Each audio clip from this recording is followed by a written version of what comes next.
everybody. Good morning. Welcome to the Thursday edition of Morning Scone, presented by Brock, Baton Rouge Orthopedic Clinic, and Hudco Roofing, hudcoroofing.com. Hope your morning's off to a fantastic start. And it looks like we may have a reconciliation between the New Orleans Saints and their star receiver, one Michael Thomas. It was Charles Robinson. Oh, do y'all see it, by the way? Do y'all see the new font on Twitter? I'd been there, mentioned it to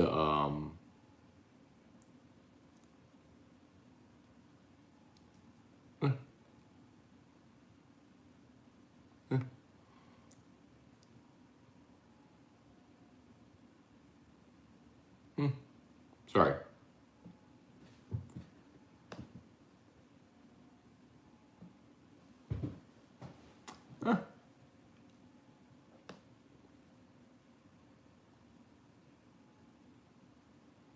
Sorry, I was falling down a Twitter rabbit hole there. Cody Worsham tweeted that he put Todd Polides to work on the freshmen that have led LSU football in receiving yards since World War II. Booty, Myers, Foster, and Kennison. I didn't have Kennison or Foster, but Booty, Myers, and the other great season was Michael Clayton in 2001. Didn't lead him, obviously, because that was Josh Reed and his Blitnikoff here. I completely deviated. I'm sorry. I was looking for the tweet from Charles Wright. That was so random. I'm so sorry, y'all. I was looking for the tweet from I believe it was Charles Robinson at Yahoo, and the story about Michael Thomas, and I just fell down a rabbit hole looking at my mentions. So anyway, yep, there it is. So Charles Robinson, Yahoo, reporting that apparently Sean Payton and Michael Thomas had a meeting, cleared the air about Sean Payton's comments that Thomas should have had the surgery sooner, and then obviously Michael Thomas's tweet. One of the sources said, quote, they had a good talk about the issues. I think they both believe it's not anything that has to go any further than what is already out there. There was some frustration from both viewpoints, and that was the point of the meeting. Boom. So, a second source added to the meeting, quote, I think and hope they worked things out. So, perhaps, maybe, just maybe, Michael Thomas and Sean Payton have reconciled.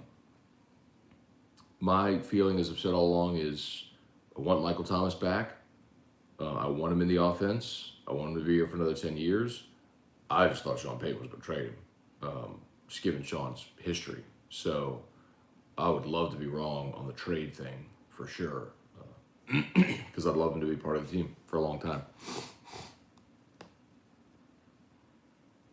Like, imagine how different your issues would be if you had never shipped Brandon Cooks out of town. Imagine if your first-round draft pick had stayed for his entire career, had signed a second deal in New Orleans. Like, how different is the roster right now? Now, you don't have Ryan Ramczyk, and you don't have Michael Thomas either, very likely. But who might you have? I don't know. Interesting to think. Jeff McKithen, good morning. Jason Brown, good morning. Reagan Lee. Old Scone up late last night. Always faithful to still get up and start Morning Scone. Of course, Reagan Lee. What are we at here? Episode 1236. You think I'm going to break the streak of Morning Scone? Bro, I have done so many Morning Scones after, being in the pool all day, whiskey, cigars at night, up watching UFC, and then put a movie on. Go to bed at 2, getting Drew his meds in the middle of the night, then got to wake up, do Morning Scone. Or, the one weekend I have in the fall where I'm off is the LSU bye weekend, the open date. So we always go to New Orleans and do it like an adult weekend. We all leave the kids behind and we go, and it's like, those are late nights, man. But I'm up doing Morning Scone the next day from the hotel, coffee in hand and bags under my eyes. But I'm here, bro. Always going to be here. Daniel Cass, good morning. There was reconciliation, apparently. So that's they had a meeting, Thomas and Peyton, and apparently went very well. And they think they can move on from it. Jeffrey Bone, good morning. Lowell Cormier, glad they're working it out. Still curious how Duncan received information that Thomas failed to return calls. I mean, Lowell, I got that as well. I mean, that's what happens when you cultivate sources and you're trustworthy with information, and people trust you and they talk to you. I mean, that takes over a lot of years. You cultivate those relationships to get good information. I mean, I don't really guess, y'all. I mean, if I'm guessing, I'm telling you I'm guessing.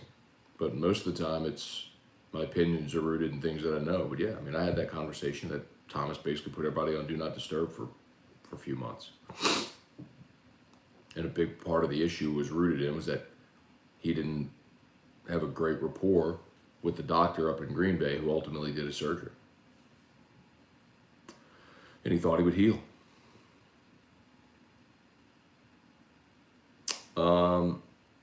Shelby, what's the feeling on QB for the Saints so far this camp? I'm fully on the Jameis train, but saw some clips that aren't promising, LOL.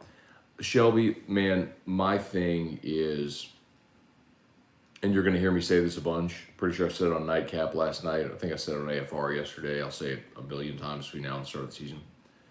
There is literally nothing that is going to happen in a training camp practice that is going to change my mind about who the Saints starting quarterback will be. We saw Taysom Hill start 4 games last year, and it was a disaster. I watched him play in actual real-life NFL football games on a Sunday, and it wasn't good. It was very bad. Muy malo.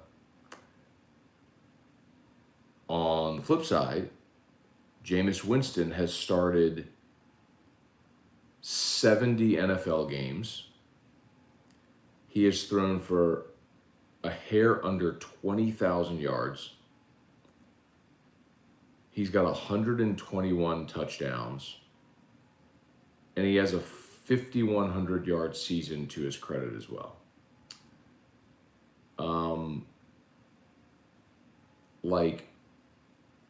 There is an obvious choice. There is nothing that's going to happen in controlled team drills at a training camp practice that is going to change Sean Payton's mind, which is already made up, by the way, and Jameis Winston is the starting quarterback. It's why Jameis Winston re-signed with New Orleans. It's why they brought him here to begin with. Joey Vincent, good morning. Trivia Carter, good morning. Tad Page, good morning. Kyle Milliken, it's a Football Thursday LFG. Dude, that's so true. We do get preseason tonight. Joseph Norton, good morning. Let's all vow not to be turds today. Or we could be turds, which would give Dan Campbell more of an incentive to say turds again in the press conference. Brady Smith, good morning. Tim Gotro, good morning. Brady, will you be watching the Field of Dreams game tonight? You know, Brady, I can't remember if it was you or somebody else who asked me that last night, and I said yeah, because of course, I mean, I think that the novelty of that is really cool, and I definitely want to see it. But I will probably be back and forth then with the NFL, because you got Washington and New England tonight in football, and you've also got Pittsburgh and Philly, and there's some really kind of interesting storylines there. Like, you know, is Jalen Hurts actually going to be the Eagles quarterback? I'm curious about that. You know, we'll get to see very likely Mac Jones tonight for New England as well. So there's some intrigue here. I'd say I don't know that we're going to see Washington, New England. I might see Sadiq Charles with Washington. I'm trying to see if the LSU guys might play the game. So anyway, point is, almost forgot to put this on Do Not Disturb. We're on airplane mode. Where was my reminder? All right, boom, got it.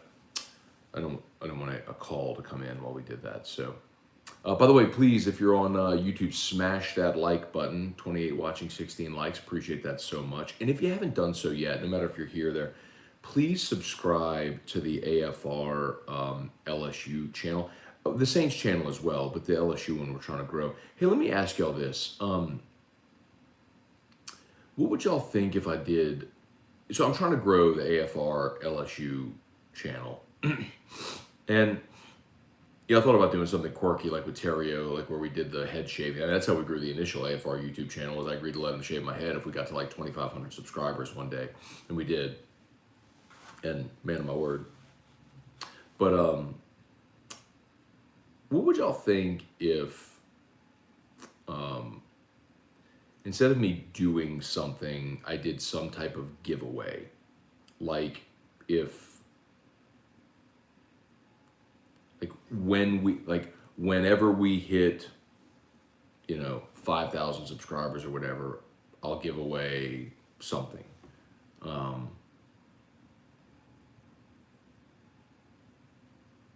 know I got this like the commemorative. That's the Nyko Sports commemorative national championship football. Like I think I have an extra one of the Joe Burrow ones. Really cool collector's piece. I could give that away. I have a signed Chris Paul, New Orleans Pelicans Mardi Gras alternate jersey. Let me know your thoughts on that. Just let me know. Val Browning, good morning. What's up, man? Speaking of the Field of Dreams game, not that anybody really cares, but maybe I will.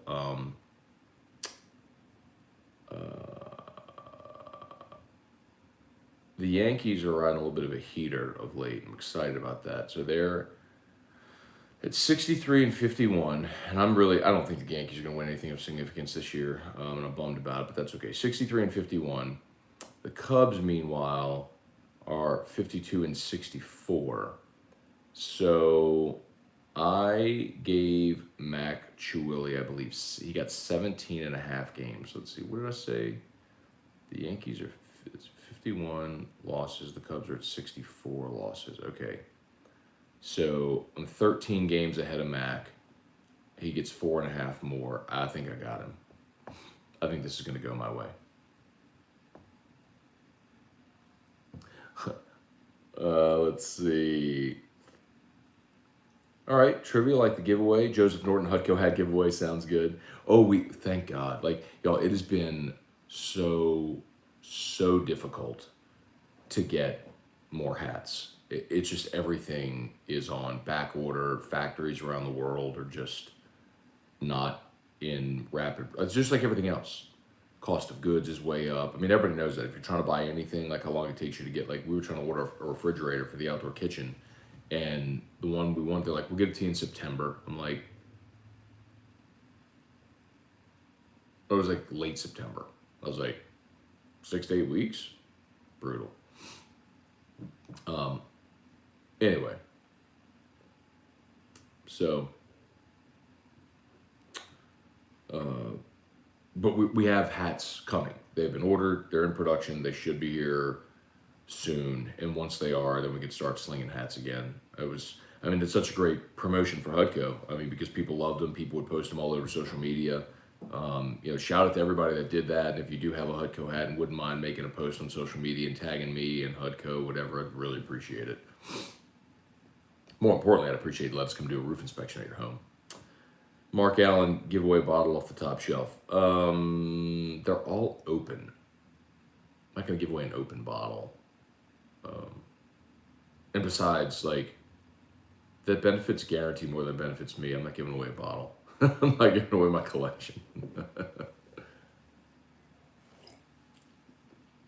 Good morning, Cliff Nelson. Kenneth Martin. Morning, Matthew. 2 T's.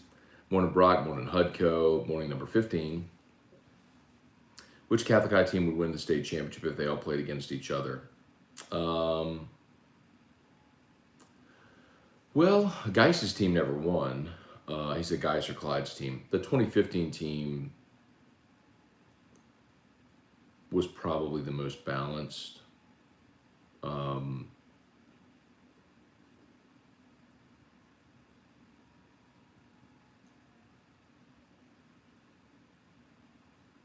last year's team was really talented. I think last year's team was probably the most talented,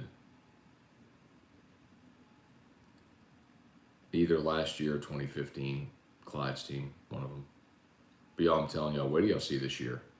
I mean, and I'm only telling you, not that y'all care about high school football, or that's not my point. I mean, I have fun with the Catholic High thing, and I love my school, but it's more because of LSU and LSU recruiting. Like, they just got Emory Jones. But, man, I'm telling you, like, there's so many kids on that team that whose names you don't know yet, who when you see them come through is, yeah, it's gonna blow your mind. There's a running back this year, a kid named Corey Singleton, who nobody knows because he was like 4th on the depth chart last year. His only offer right now, I think, is to Army. But I'm telling you, Corey Singleton is an SEC running back. Like, I'm telling you, he is an SEC running back. It's just nobody knows because he hasn't had the attempts and doesn't have the eye-popping stats or anything like that. But he'll be the guy this year, and everyone's going to go, the hell is this guy? Mark my words. Good morning, Matt. Any update on Ty Montgomery injury? I don't have it, Jesse, sorry. But I can ask today. Cliff Nelson worked on Travis Meyer team was good. They never played together, Cliff. Warwick was a senior in 93, and Travis played 94, 95, 96 seasons. So, yeah, and so Warwick's final season was the 92 season. So it was class of 93, but it was 92 season. So Travis was class of 97. His seasons were 94, 95, 96. The best Catholic High team that I ever saw was 1996. Like, that was a team that, I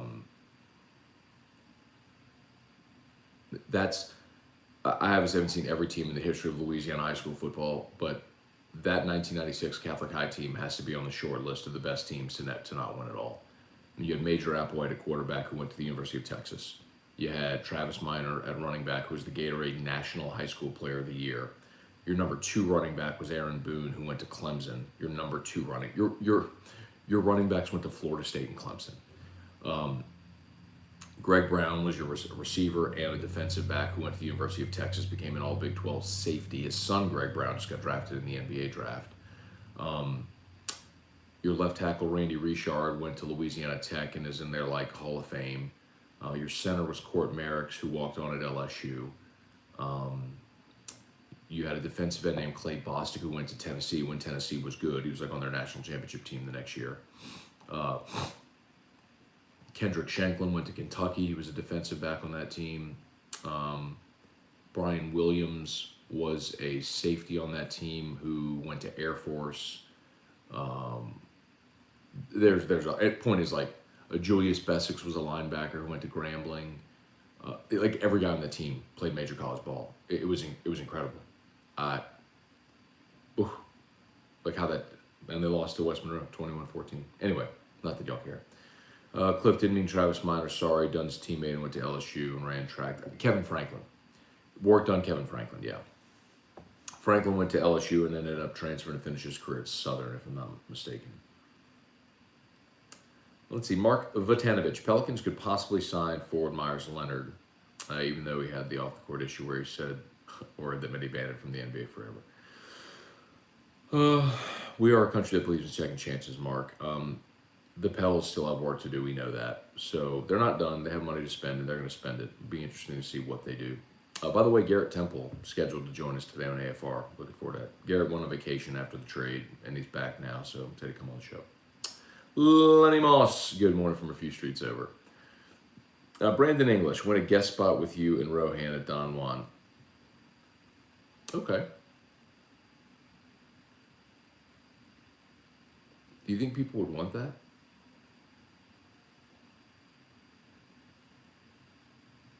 Now, I couldn't let you on the show, on a microphone, but Could let you come hang with us. Get your bar tab and stuff like that. It's not a bad idea. Shelby, give away the purple pimp jacket at your office, LOL. I guess I could. I'd hate to part with it, but I could. Matt Godwin, what's up? Give away lunch with Glenn. Poor Glenn. Lunch with Glenn. That's so good. Anyway, all right. Y'all quiet this morning, man. As always, y'all shout out to Brock, the Baton Rouge Orthopedic Clinic. Locations all over Greater Baton Rouge. Of course, main location inside the Surgical Specialty Center. While elective procedures are on hold at hospitals, for example, Miles Brennan had his surgery at Brock there inside the Surgical Specialty Center. So there are still options. They are still performing procedures at Brock. And here's hoping you don't need any type of surgery, but one of their great specialists can take great care of you at Brock. And of course, HUDCO Roofing, HUDCOroofing.com. Love to give you a free, no obligation roof inspection. What do y'all think, man? Y'all give me some feedback. Like, what other way could I entice someone to let us come do a free roof inspection? I mean, it doesn't cost you anything. You don't have to be home. You don't have to be inconvenienced in any way. Basically, you just give us permission to come to your house. We get up on the roof. We inspect it. If you don't have damage, awesome. If you do, we'll file the report for you and help you file with your insurance company and get you a new roof, and you pay your deductible, and bada bing, bada bang, bada boom. Drew's back next week. Hang on.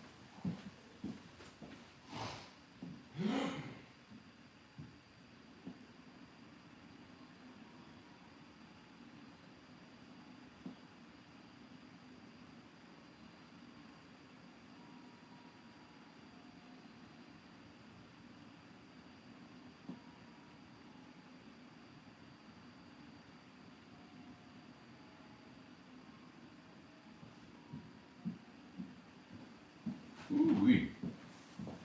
He is out like a light. 2 days of school and he's already like zoned. I have to wake him up again this morning. Father John David Mathern, morning Scone, liking the idea of CJ for Thomas the more I hear it. Yeah, man, but it doesn't look like it's going to happen. I mean, according to the report from Charles Robinson at Yahoo, apparently Sean Payton and Michael Thomas met and kind of worked out their issues, and I'm very surprised for all the reasons I've said for a lot of, for a few weeks now, is Sean he values locker room culture, and he will ship guys out if they're a problem. And I'm very surprised to hear that they've reconciled seemingly. So see if Michael Thomas keep his mouth shut, get healthy, and get back on the field after the bye.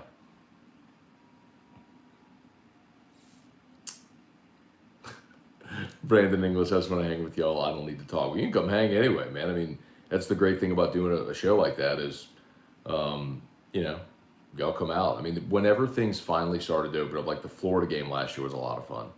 Because things had started to open up and people came out and LSU won and made a late night. It was cool. The Florida game was fun. That was the most fun day of the year last year. Reagan Lee, Matt, what's the worst case scenario for LSU with the Title IX issues?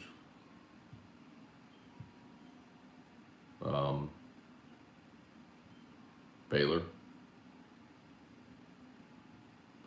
Remember, the U.S. Department of Investigation is investigating. I'm sorry. The U.S. Department of Education is investigating. Because it's a federal Title IX issue. And they can cut your funding.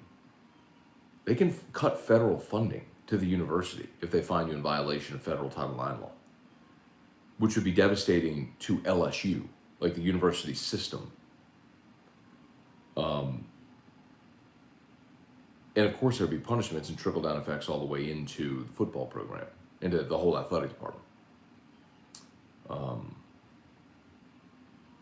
The NCAA, of course, could also punish in the same way they punished Penn State and Baylor.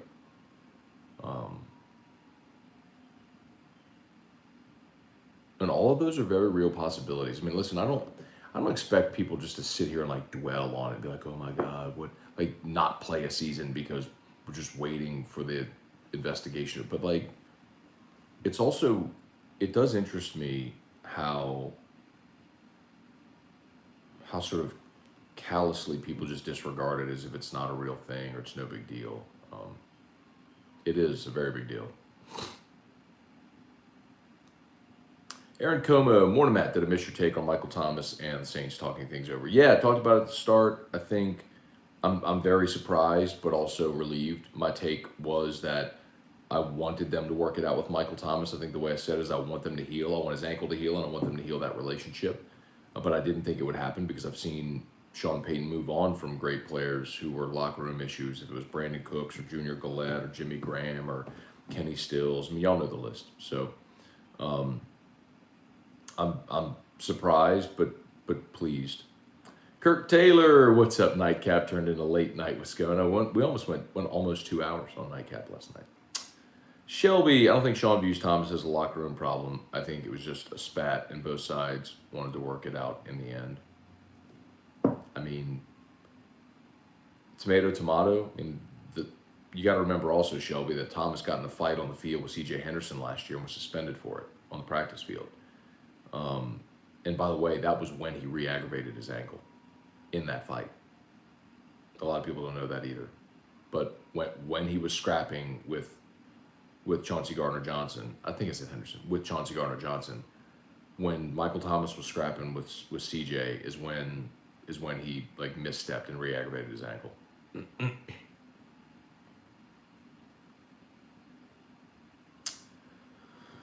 Let's see, Reagan, I hope if it's all true, the people who are involved are properly punished for the findings. I hate the hanging cloud over the school, just isn't good. But Reagan, it is true. Like, this is the thing, and I'm not frustrated with you, like, but this is the thing that does annoy me. Like, after the Hush Blackwell report came out, the president of the university and the board of supervisors held that big meeting where they basically owned all of it. Talked about how disgraced they were and how much they failed at protecting the people that they were entrusted to protect, and all yada yada, like on and on and on. I mean, it was this hour-long meeting where they basically owned everything that was there. You got a 150-page report detailing all the crap that happened,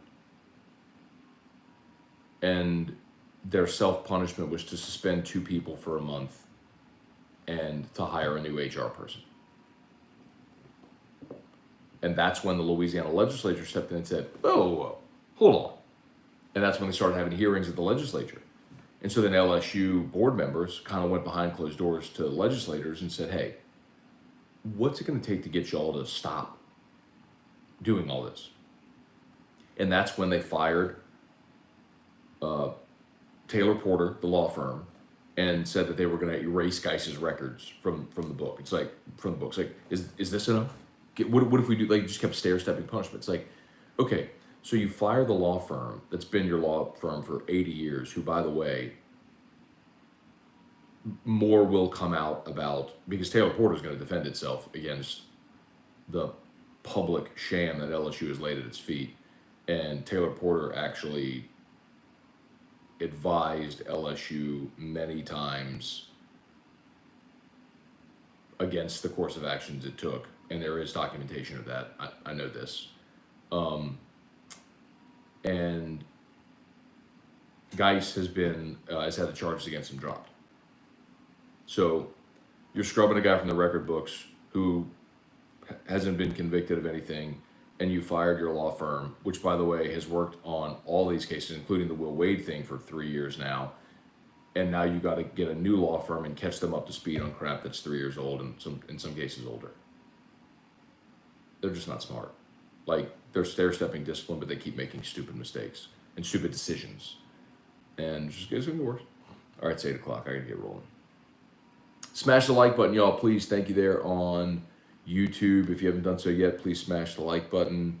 On Facebook, please like the page, share the post, like the page, share the post, like the page, share the post. Cliff, Florida game was awesome at Donald. That was such a fun day. Golly, that was fun. Quay 14 Thomas, if you personally become a door knocker in Baton Rouge, I don't think anyone would tell you no if you have to do roof inspection. LOL, you're the man. Thank you, Quay. I appreciate that. But we're not going to be door knockers, man. It's just nobody wants that. Nobody wants people knocking on their door.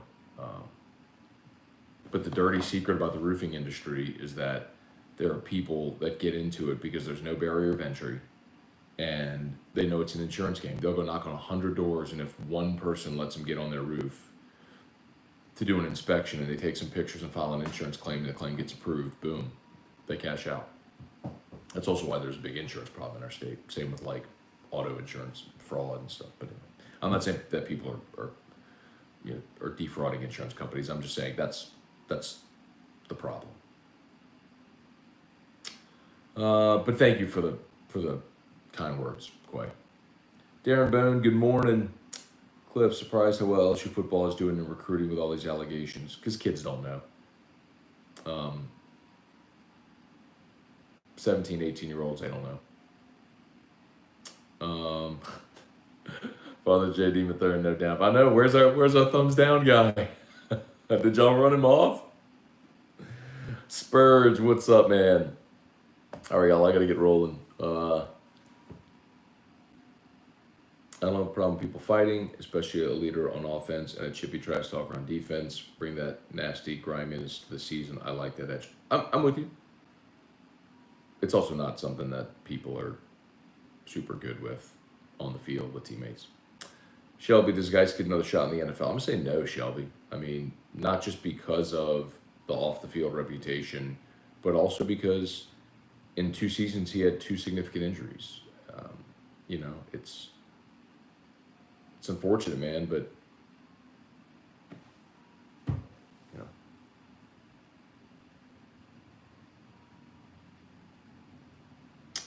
Spurge, sorry I'm late. Quick recap of the reconcile title. Sean Payton and Michael Thomas had a meeting.